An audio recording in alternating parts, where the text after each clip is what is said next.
No, I'm the only one who does it. Oh, you're the only one who does that? Yeah. Do you mind if I pick up on that for, like, at least you and, like, Andrew Keegan when he comes out? Well, yeah. Okay. Please, sit down. Have a seat. How are you, Bjork? Oh, I'm very fine. Are you very fine? Yeah. You look very nice. You have your nice... Get a shot of the slippers here. These are very cool. This one is tired. This one's tired? This one is cool. Right. This one wants to go home. Yeah. That's like the little pig story, right? Yeah, and this one is staying. This one... Okay, very good. And what do you have? Is this a little duck purse you brought? It's actually a penguin. That's a penguin, of course it is. I thought it's quite good for a diamond bag, which should be quite, like a glamorous. It's a very humble penguin, don't you reckon? It is a very humble penguin. Yes, indeed it is. Very humble. Not the type of penguin you would see, let's say, on an episode of Batman, the TV show.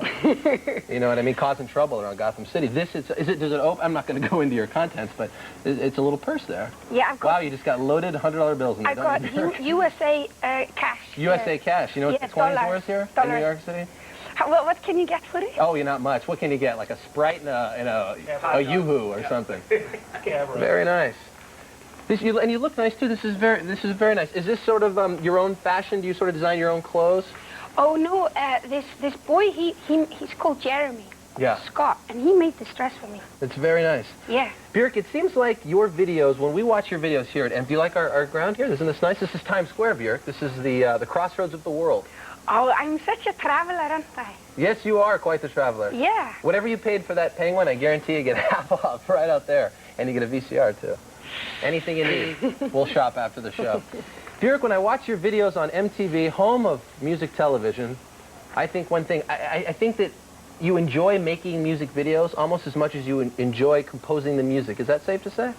Yeah, I'm spoiled, rotten bastard, really, because I work with people who make videos, right. And it's like collaborations. So we like cook a meal together, or drink a bit of red wine, or whatever it takes, and then we just freeform until we have a script. So it's more than just a video making process. You actually bond with the people who make the videos, and it becomes a real experience for you.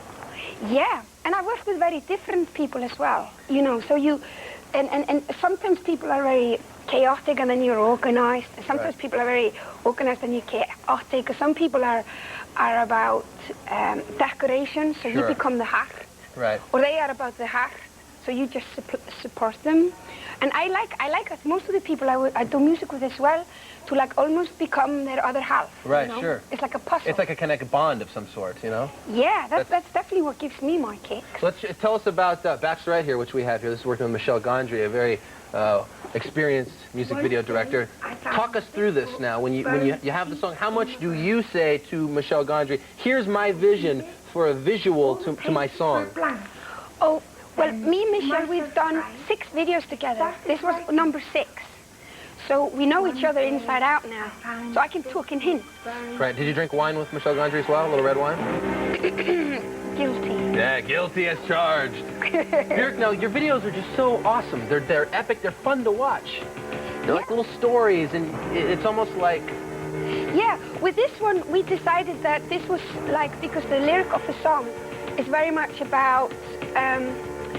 how can I say this briefly? It's impossible, because we talk for hours when we talk about the videos, you see. Right. But it's like the beginning of Human Behavior, the first song I did, and was the first video he did as well. And 5 years later, we have this, so it's like the whole story. It's almost like greatest hits of all my videos, this one. Yeah. And yeah, so it's about a girl who gets born from a spark. She gets burned from a spark. Born. Oh, born. She hasn't got parents. Okay, good. It's in the forest. Right. There's a spark, and she gets born from that spark. Right. And as she grows up to become a mature woman, she realizes that the pebbles on the forest floor are actually baby skyscrapers. Yes, sure. So Often when I'm drifting through the forest, that's what I think. You've been there, right? Sure I have. I can tell. Absolutely. So when she becomes a woman like this, right, she finds herself in a city. Okay, so the pebbles have grown along with her? Yeah, with her, yeah. Okay. It's convenient. It's like New York. It's like not so much travel cost, is it? Right, no. So she starts in the forest and ends up in the city. Okay. Yeah. And does she get an apartment and pay a lot of rent, or what? Oh, we don't get into those trivial things in our videos. We'd rather surface and just to go for the glamorous thing. So whatever your songs are about lyrically, your intent is to take those lyrics and put a visual to that, to the story of the song. Is that correct? Yeah, but still I respect Michelle and the other people I work with so much that it's still a question of them adding something to the song, you see. So it's like 1 + 1 is 3.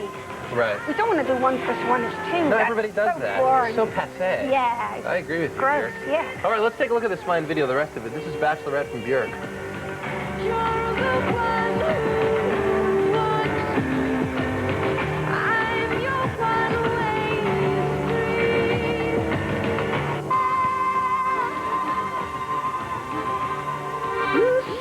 There you go, Bjork. It has a sense of Broadway to the video as well. It sort of fits into today's show, since we're right here in New York City. Bjork is here, and some of those emails we're going to answer in just a little bit. We'll be right back with more of Bjork. Hang out.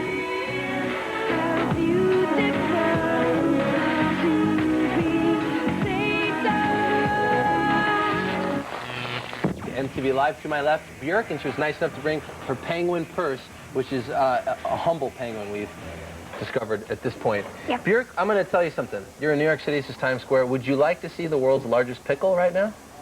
Oh, I'd be thrilled. Look at that right there. Check that out. Or I'm sorry, it's right here. Look at this. Hey, what's your name? Pickle. Hey, what's your name?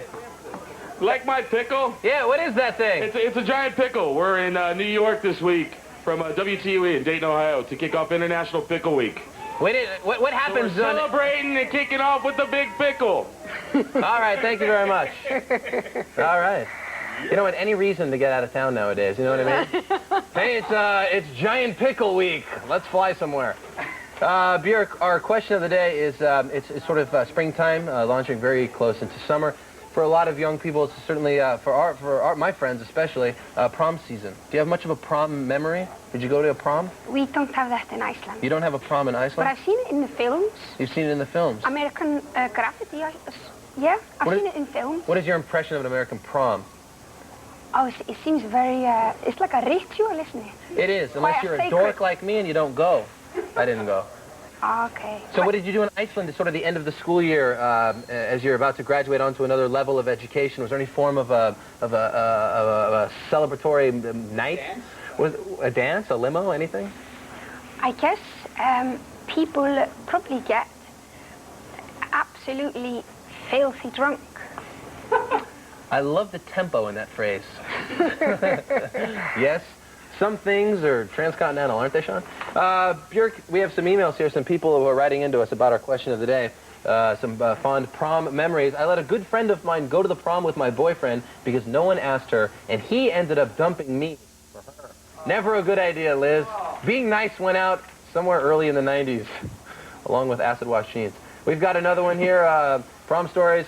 I was going with this guy named Jeff, and we got to the prom, and he totally ditched me for this freshman. Oh, the audacity of him. But then I went with her date, who was a senior, and he was also my ex-boyfriend, and we got back together. That's the big thing at proms. It's a big switcheroo there. Okay. You know what I mean? Okay. All right. I'm learning. I'm trying to learn. I'm learning about American culture. Yeah, you know what? And Yeah. Yeah, and I like American culture, Bjork. Growing up for me in America, you hold on to some things. I remember going to my first Dodgers baseball game. Okay. I remember playing catch with my father. There's things I have in America as an American that I remember. I'd like to know a little bit more about the Icelandic culture for you growing up. What are some of the things that you really cling on to in your memory about growing up in Iceland? Well, I remember going to the harbor and I'm sorry, to the where? Harbor. To the harbor? And eating ice cream. And eating ice cream. With my grandfather. It's very sacred for me. And I guess in Iceland we've got, because there's naturally hot water there, so we have swimming pools in every neighborhood. I love swimming pools. As many as cafes are in Paris.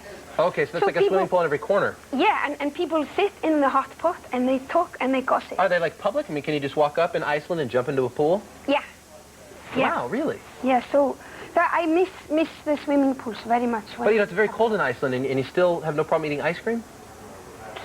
Yeah, on hot days. On the hot days, of course. Yeah. All right, well, I want to talk more about Iceland in just a second. We need to check in with news and John. John, it's like a history lesson over here.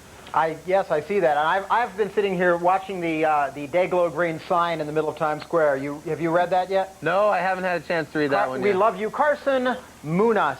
Oh, then they would hate me. Yeah, there you are. Big giant moon in the sky. Since when is that the way to reciprocate affection, mooning someone? I have no idea, to be honest. I don't know. Hey, we got news right now on the Wallflowers and Natalie Imbruglia, who it has just been announced by.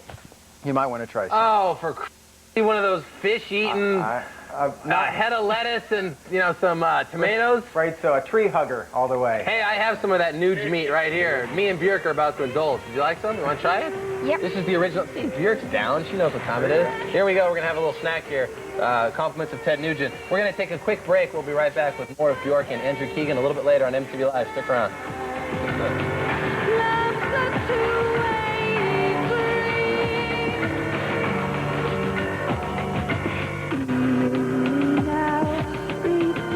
No, I never had. I don't know. I just can't find a girlfriend, I guess. Some cool places, actually. Palladium in Mass, House of Blues in Chicago, Warfield in San Francisco, a just amazing, beautiful place to play music, and the Palladium in Hollywood. If you're in the town around there, you can check it out. Bjork, it seems like a limited tour schedule. Seems like it's very short. Is there a reason for that? Yeah, I guess I've been touring more or less for 10 years. So what I try now is to spend more time in writing music, Right. But do few dates and do them 900%. 900%? Yeah. That's quite a show, Bjork. The track we're listening to right now, can we play a little bit louder? This is Hunter, which is off Homogenic and is also off the X-Files. Yep. Tell us about your involvement with the X-Files soundtrack. Well, and you gave this song, not exclusively to the X-Files, but it's on your record. That's a bit peculiar. Not a lot of people do that. well, they asked me if I would have my music in their film, and I just because mostly because my son is a big fan, and he likes them very much. He pulls me by force into the sofa next to him and makes me watch it. The X-Files. Yeah. And what do you think of it? Yeah, I think I like. They're very curious people, aren't they? Yeah, they certainly are. They question everything. Yeah. Did you see the Chupacabra episode? I haven't. I've seen only very few, maybe like 4 episodes, you know. But yeah, I definitely like one where this guy. He wasn't even an extraterrestrial. He was actually a human, but he would cocoon himself. Was that David Duchovny? He often does that, doesn't he, Sean? I'm there's a not movie sure. coming out as well. So now, and you mentioned your son is it Sindri? Sindri. Sindri. Yeah. And this is your son. He is 11 now. Yeah. Yeah, I think back to, I think back as if I was there in Iceland. I think back to when you were 11 and you were very inclined to play music, and that is your son's age now. Do you see, is there a big difference between where you were at his age and where he is at now? Yeah. He likes words. He likes words. If he hears a beautiful sentence, he gets goosebumps. Really? If I hear beautiful music, I get goosebumps. I would never get goosebumps because of a beautiful sentence. It's with different interests. If you had to take a guess and project what your son might do based on some of the similarities that you guys have, what would you foresee? I mean, somebody who's a poet, perhaps? Oh, there's many things to do with words. He can be a librarian. Sure, you can play Scrabble. You say one, I'll say one, all right? Teacher, poet. You can play Hangman. There you go. There's hundreds of things. Write scripts. He's mostly into scripts now. Right. He read the script to Star Wars, and he thought it was amazing how He's 11 and he's reading scripts. good film they did with not that good scripts, Really? He thought, yeah. So he's a very smart young man. Let's talk about something else now. Okay, good. How about Alarm Call? Now, here's a song that you've sort of put this up to the remixing gods and have expressed that you were looking for a remixed version of this song that we're listening to right now. Is that what I understand? Yeah. And what response have you got from remixers? Have you heard anything that you like, and who is it? Well, Mark Bell we did a version. We went to Iceland and partied quite a lot for 2 weeks and ended up coming with a version which is very happy, Right. That's the best one, yeah, I think. And Beck did a remix too, did he not, of Alarm Call? Yeah, Beck did one. And That's all right. If you don't like it, that's all right. no, I like it very much. It's very different. Yeah. Yeah, it's him. I think that's him more taking the piss out of the sort of music scene in Britain these days. Really? He's quite a humorist, isn't he? He's a very funny guy. He's very, very funny. You know how all these people are trying to top each other with drum programming in Yeah, England? oh, I know, sure. We're talking very, very Competitive. big ambition. Sure. Ambition. Yeah. And I think he even topped all of them, you know, with a bit of humor. Well, Bjork, you know what? You seem to have just your own style of music. It doesn't sound like anybody else. I know Madonna is just a huge fan of yours. And we couldn't be happier that you decided to stop by today. And I know that you do have to go. What is between your eyes? Is this a ritualistic thing, or does this match the outfit? This is how to kill dull, boring moments. Ah. And they ask me what why I do with my spare time. Sometimes they ask me why I paint my fingernails, and that's the answer I'm going to give them from now on. Yeah. It doesn't mean anything. It's just to avoid boredom. Yeah, I don't want any dull moments. I don't either. I can't handle them. I don't think we've had one since you've been here, but thank you Oh, so thank much. you. I know you have to run. We're going to go right out to Times Square now for our question of the day. Your best prom moment. What is it? Hey, Karsten, I got a really bad prom story for you.